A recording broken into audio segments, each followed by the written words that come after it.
એટલે કીધું કે દેશના વડાપ્રધાન ને એ બે જણ માસિયા ભાઈ હોય ને એમ વ્યવહાર કરે છે. કારણ કે પાછા આપણે એમ કહીએ કે નરેન્દ્ર આમ ફલાણું આમ, તો કે તમે તુકારા કરો છો.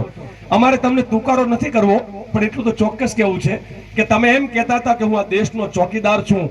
ચોકીદાર છો કે ચોર છો? કે ચોકીદાર છે કે ચોર છે? આપણા દેશની અંદર આજે ગાદી ઉપર બેઠેલા લોકો એ દેશના ચોકીદાર છે કે ચોર છે? એ ગરીબોને લૂંટે છે. તમારા મારા પૈસે એ અદાણી ને અંબાણી ના ખિસ્સા ભરે છે ને એના છોકરા મજા કરે અને આપણા છોકરા મજૂરી કરે. આવું ના ચાલે. આ વાત આપણે કહેવાની જરૂર છે.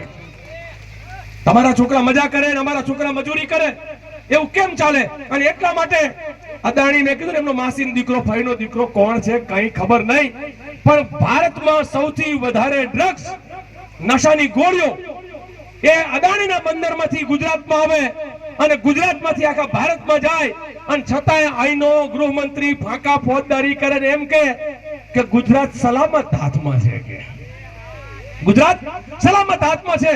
ત્યારે આપણને ખબર પડી, આખી એક મૂવમેન્ટ ઉપડી ગુજરાતમાં. ભાઈ જિગ્નેશ, તમે જાણો છો કે આ મૂવમેન્ટ લડત લડે છે એમ આપણા આદિવાસી વિસ્તારમાં આદિવાસી નેતાઓ જંગલ જમીનના મુદ્દાઓ લડે છે, એમ અમિતભાઈ તુષારભાઈ આખા ગુજરાતમાં હમણાં જન આક્રોશ યાત્રા કરી અને યાત્રા થકી ગુજરાતના લોકોનો અવાજ ઉઠાવ્યો. મને એમ લાગે છે કે આપણે વીરલાઓને એક વખત તાળીઓથી બિરદાવીએ કે તમે ઘર બહાર છોડીને ગુજરાતની ચિંતા કરવા માટે નીકળ્યા છો. ગળા બેસી જાય, તબિયત બગડે, ટેબ્લેટ ખાઈને પણ એ લોકો યાત્રાઓ કરે, ત્યારે આપણે કહેવું પડે કે ભાઈ કોલર ઊંચા કરીને ગમે એમ તો કોંગ્રેસી છે ને એટલે લડે છે. આ લડનારા લોકો માટે હમણાં એક નવી આજે માહિતી આવી સવારમાં આઈબી ના પેલામાંથી કે જિગ્નેશભાઈ તમારી જાનને ખતરો છે.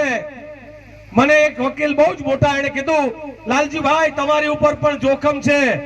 અને આવું કઈ અને એક રીતે આપણને મેસેજ કરવા માંગે છે. ત્યારે મારે ગુજરાત સરકારને અને ગુજરાતના એ હોમ મિનિસ્ટરને અને ભારતના એ હોમ મિનિસ્ટરને કેવું છે કે ગુંડા મવાલી જેવી ભાષામાં કેમ વાત કરો છો તમે લોકો?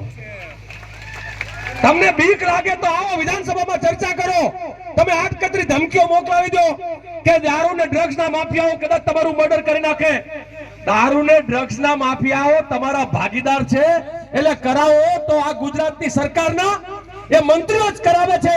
એવો ખુલ્લો અર્થ કઈ પણ થાય તો હું તમને કહું છું કે આવનાર સમયમાં આવા લડવૈયા ઉપર ક્યાંક સરકાર, ક્યાંક બુટલેગર કે ક્યાંક કોઈ કે દારૂ ડ્રગ્સ નો વેપારી એક નાનો અમથો પણ આમ ચીરો કરે ને તો આખા ગુજરાતના લોકો એક થઈને કહેજો કે આવી સરકાર નથી જોતી, નથી જોતી, નથી જોતી. એમને લોકોને પાડી દેવા સિવાય આપણી પાસે કોઈ રસ્તો નથી. માટે મારો એક નારો, અને નારા સાથે એટલું કહું, જ્યારે સત્તા નહોતી ને ત્યારે કોંગ્રેસ પાર્ટી ગોરાની સામે લડી હતી. 62 વર્ષ સુધી મુખ્યમંત્રી કોઈ નતું, કે ત્યાં હોમ મિનિસ્ટર નતા, કે પદ નહોતા. એ કોંગ્રેસ પાર્ટી આ દેશની આઝાદી માટે લડી, એ દેશના લોકો માટે લડી. અને ત્યારે એમ કેવું છે, અલ્યા અમે તો ગોરાની સામે લડ્યા હતા જેનું આખી દુનિયા ઉપર રાજ હતું, તમારા ચોરાનું આવે શું? અને એટલે નારો પહેલે લડે થે ગોરો સે, અબ લડેંગે ચોરો સે. આ નારો એક સાથે નાભીમાંથી અવાજ આવવો જોઈએ, જોરદાર આવવો જોઈએ. હું આશા રાખું છું કે તમારી પાસેથી એવો અવાજ આવશે કે આખા ગાંધીનગરમાં ખબર પડે કે હવે ગોરાનું જેમ નતું ચલાય એમ ચોરાનું પણ નહીં ચલાઈએ. એટલે હું કહીશ કે પહેલે લડે થે ગોરો સે, તમે કહેશો કે અબ લડેંગે ચોરો સે.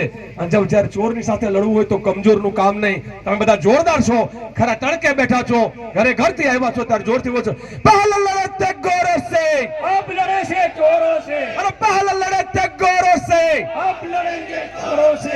અને સાથે સાથે ભારતના શાસકોને કહેવાનું છે, જેમ રાહુલ ગાંધી આખા દેશમાં ગરીબોનો વંચિતનો અવાજ છે અને કહે છે, એને ત્યાં ઈડી મોકલે, સીબીઆઈ મોકલે. ત્યારે આપણે એમ કીધું હતું કે મોદી તેરી જેલો કો દેખા હૈ ઓર દેખેંગે, જાલિમ તેરે જુલ્મો કો દેખા હૈ ઓર દેખેંગે. અમે ભારતના આદિવાસીઓ, અમે ભારતના લડવૈયાઓ તમારી સામે લડશું. આપ સૌનો ખૂબ ખૂબ આભાર, ધન્યવાદ, જય હિન્દ.